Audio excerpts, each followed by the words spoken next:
जय जगन्नाथ नमस्कार। आज आम राज्य ओडिशा पाई एक अत्यंत शुभ दिन भल दिन। एबे संध्या बेले केंद्रीय कैबिनेट रो बैठक अनुष्ठित होईची। तार उपरांते देशर रेल विभाग मंत्री तथा सूचना प्रसारण विभाग मंत्री देश सामने आज कैबिनेट रो किछि निष्पत्ति को सामना को आनिचंती। मुई पे ओडिशा पे गौरवर दिन कहूँ आज ओडिशार बहु आकांक्षित 6टी रेलवाई प्रकल्प को कैबिनेट मंजूरी देछि।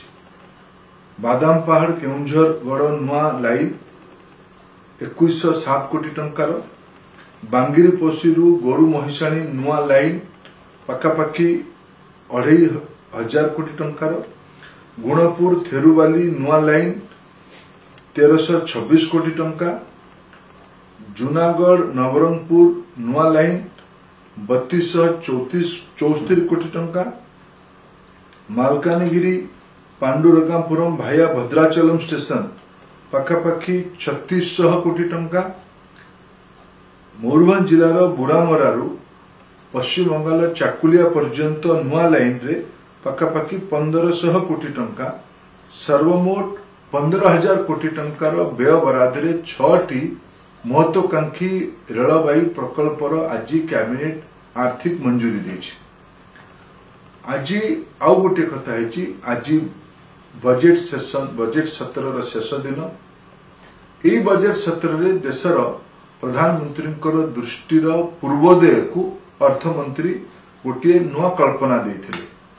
बिहार, झारखंड, ओडिशा, पश्चिम बंगाल, छत्तीसगढ़, आंध्र प्रदेश ये अंचल को लेकिन पूर्वोदय कल्पना कथा प्रधानमंत्री किछि वर्ष है कही विकसित भारत पाई ये अंचल विकास आवश्यकता ताकू सामना रखिकी पखापाखि 17,500 कोटी टंकार विभिन्न प्रकल्प ता भीतर ओडिशा रे 15,000 कोटी टंकार प्रकल्प आज सैंक्शन होईची।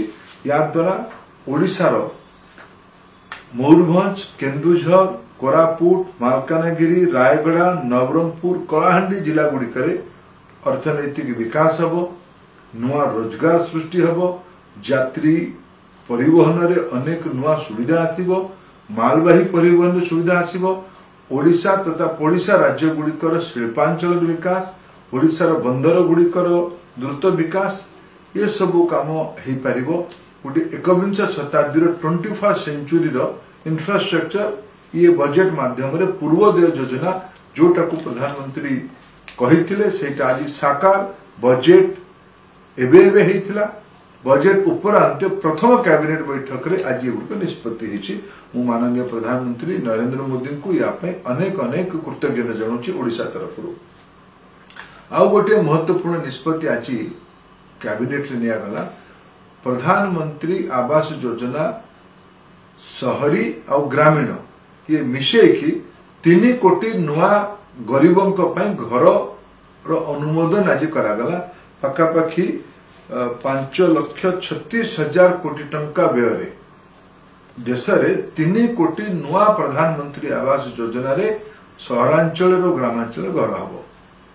ये भी पूर्वोदय गोटे बहुत बड़ पदक्षेप, गोटे बहुत बड़ निर्णय। या द्वारा ये अंचल गरीब लोक मानकर सबुठु अधिक लाभ हम। ये 3 कोटी घर यदि अधिका घर किए पाइब को राज्य गुड़िक पाइबे आम राज्य ओडिशा ता भीतर गोटे अग्रणी राज्य हम। या देशर प्रधानमंत्री श्री नरेंद्र मोदी को कृतज्ञता जनाऊँ। देशर अर्थमंत्री श्रीमती निर्मला सीतारमण को धन्यवाद दूची तथा ये ओडिशार महत्वाकांक्षी रेलवाई प्रकल्प गुड़िक सफल क्रियान्वयन करने निष्पत्ति नहीं रेलमंत्री श्री अश्विनी वैष्णव को भी ओडिशा तरफ धन्यवाद दूची। ओडिशावासी यादर लाभ पाइबे, ओडिशार विकास हम, ओडिशार द्रुत प्रगति हम। बहुत बहुत धन्यवाद। नमस्कार। जय जगन्नाथ।